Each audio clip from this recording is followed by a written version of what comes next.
very much.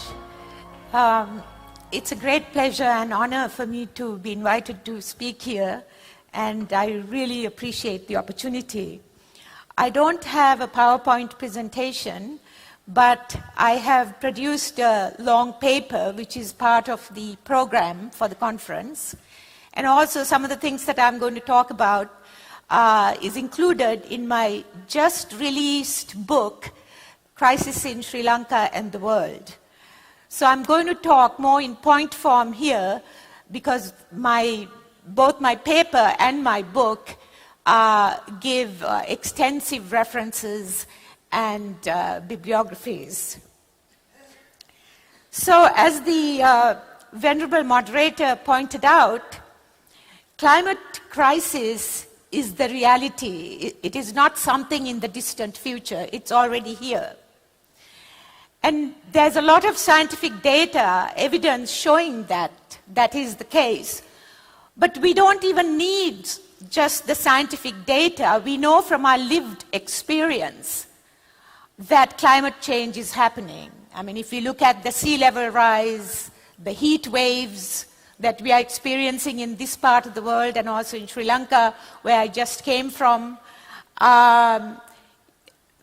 the deforestation, the pollution of the air, the water, the earth, all of this contribute to collapse of the ecosystem, as well as collapse of human societies and communities. So it's really an emergency. It's not just even a crisis. It's a climate emergency. If we look at the last IPCC, the Intergovernmental Panel on Climate Change's report of March 2023, they warn that unless we bring down carbon emissions to less than 1.5 centigrade a year, that the effects on planetary life will be catastrophic. Among other things, the report says there is a rapidly closing window of opportunity to secure a livable and sustainable future for all. Every region in the world is projected to face further increases in climate hazards. And this is happening. And there are other studies, like, for example, a Scientific American article, which calls itself, Will Humans Ever Go Extinct? Is pointing out the reality not only of the loss of biodiversity of other plants and animals, but asking whether human life itself can continue if our environment is being destroyed in this accelerated fashion. Now, we think of the climate crisis as a planetary crisis, and we talk about it as affecting us, humanity, and all of life on the planet. But I think it is also important to see the differential contributions towards carbon emissions on the part of different populations and the unequal burdens borne by different communities due to the climate crisis. And I'm just going to give some quick data. For example, an Oxfam report from 2020 called Confronting Carbon Inequality points out that in the critical 25-year period between 1990 and 2015, the richest 1% of the world's population, they were responsible for more than twice as much carbon pollution as the 3.1 billion who represented the poorest half of global humanity. And then there's also many studies that show that the brunt of climate change, the negative effects of it, are really borne by the poorest communities, particularly communities in the global south, communities of color. So that's why there is also increasing talk not only about mitigating climate mitigation, but also climate justice, that we have to address the issue of environmental protection as well as human protection simultaneously, because they are interrelated issues that need to be approached from a global perspective. It's also important to remember that more than half of all industrial carbon emissions have been released into the atmosphere only since 1988. That is, after the major fossil fuel companies indisputably knew about the harm their products were causing to the climate. That is, their own scientists released data showing the relationship between carbon emissions and global warming, but instead of sharing that information with the public, many of the large fossil fuel companies hid that information from the public and instead presented themselves in a climate-friendly manner, which is often referred to as greenwashing, while at the same time derailing legislation for emissions reductions.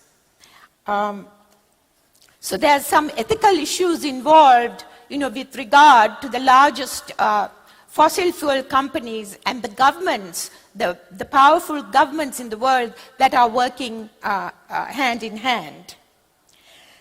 And I think it's important to recognize that the short-term costs of ending dependence on fossil fuels are significantly less compared to the staggering long-term environmental and social costs of accelerating climate change. Because oftentimes it is said that we need development, we need growth, so we have to put aside climate issues. But that's not how nature works. That if we destroy the climate and the earth, which is our planetary home, life cannot exist, and that includes human life. So, given the enormity of the issues and the urgency of the climate crisis, you would think that there are important and serious efforts being taken to address these issues at the global level. Now, this venerable monk shared with us examples of things that he and others like him are doing at the community level. And the Honorable Nun also shared information about individual efforts, which are all extremely important. But at the same time, since we live in a global economy and a highly integrated global economic and social system, it is important to have global policy frameworks to address the climate emergency. So what are the global policy frameworks that are in place? There is the Paris Agreement that was signed that was put into effect in 2015. No doubt it was a major achievement in that the majority of the countries in the world have signed on to the Paris Climate Agreement. But nevertheless, we have to recognize that it has no legal teeth. It provides no detailed timetables or country-specific goals for reducing emissions. Each country that has ratified the agreement is required to set a target for emissions reduction, but that amount is voluntary.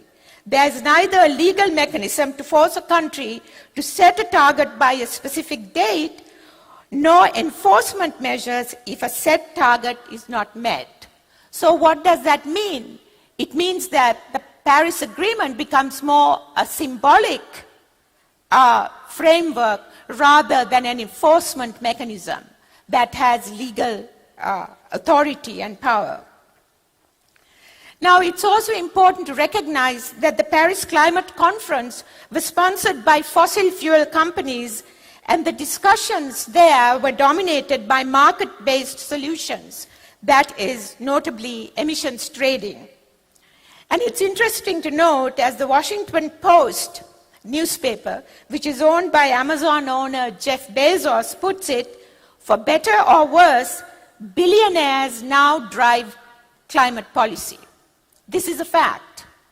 So if billionaires are driving climate policy, what does that mean?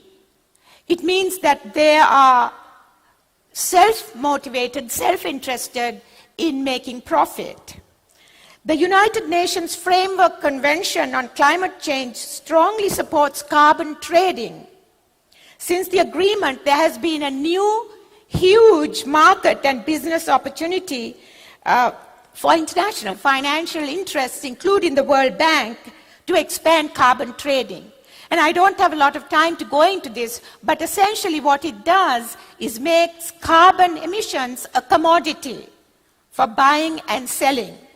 So the market-based cap and trade system that is supposed to reduce carbon emissions has actually aggravated the problem by giving unfair financial advantage to major polluters to continue polluting while buying the so-called right to pollute of poorer countries and putting the onus of climate protection and maintenance of carbon sinks on the poorer countries. And also, the climate justice activists point out the dangers of financialization of nature, of making everything into a commodity, and that climate policies being driven by the profit motive ultimately serve the status quo interest rather than systemic changes that are needed to address the climate emergency. So I think that the limits and failures of this dominant neoliberal approach demand that we critically reassess not only the fossil fuel economy, but also the global economic system, as well as its assumptions, values, and the lack of a consciousness at the root cause. So I'm going to have to run through this very quickly because I don't have that much time. So the global economic system is an extremist approach which tries to bring all of life, planetary life, within the market and technological control. But I think this is where the Buddhist wisdom is very helpful to provide an alternative partnership approach, an ecological approach based on the Dhamma. And here we can interpret the Dhamma as the laws of nature, where we see life as interdependent. And the dominant system, the profit-driven, consumerism-driven system, is ultimately rooted in dualism of the self versus the other, of separation, of fragmentation, whereas the Buddhist approach of a universal consciousness and ecological consciousness is based on the interdependence of phenomena, as you well know. So the Buddha's teaching of the laws of the Dhamma and interdependence helps us move towards a Buddhist economic system and the middle path to move away from the extremism of unbridled growth and profit on the one hand and on economic stagnation on the other. Because I think the middle path is about balance and living in harmony with the rest of nature and among ourselves. So the central idea of the ecological approach is that we are part of the earth and not apart and separate from it. So the Buddhist middle path approach